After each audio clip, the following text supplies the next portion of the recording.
Some of you might have seen the video I did on my modern and primitive tinder kits that I carry when I'm teaching a lot of times.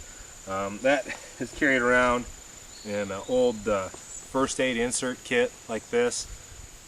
These aren't real prevalent anymore. They're kind of getting harder and harder to find because they phased out these type of first aid kits, if I believe, if I'm correct. So making your own tinder kit, fire kit is a really good thing to have, and having it in a waterproof container is good to go, in my opinion. I transferred it over because it's easier for me to show something that I can teach, you know, that is readily available to people. All this is a peanut butter jar. I'm going to show you how to make this waterproof. It has all the kinds of good stuff in it for making fires.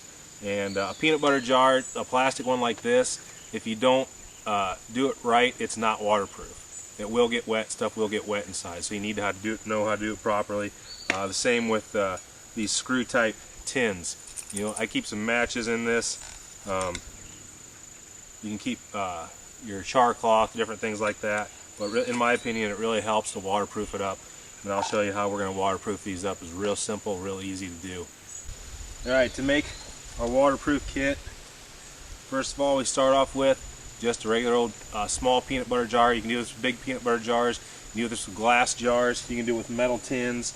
Anything that you have that actually has a screw type lid on it, I find works the best. So the screw type lid is the best. Next thing that we're going to do, grab a good old piece of inner tube. A lot of people make Ranger bands and stuff like that out of these. They're great to have around. And from there, I'll split it open so that it's flat.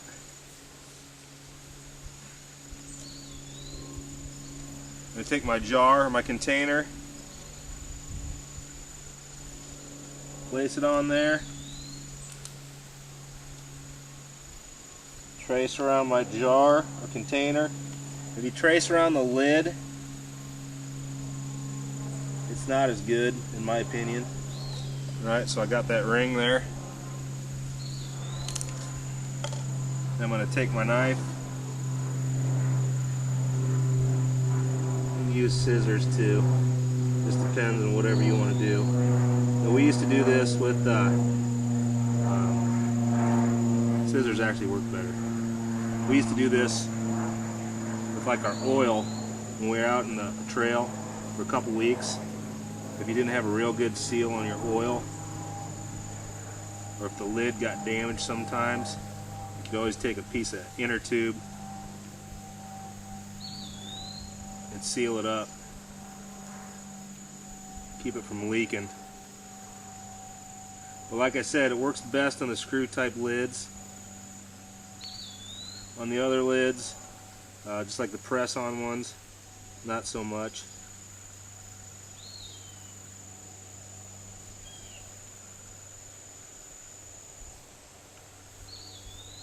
This is much easier to do with a pair of scissors, but I thought, what the heck, why not use a little Swiss Army knife action, right? Alright, from there, all I have to do is take my lid,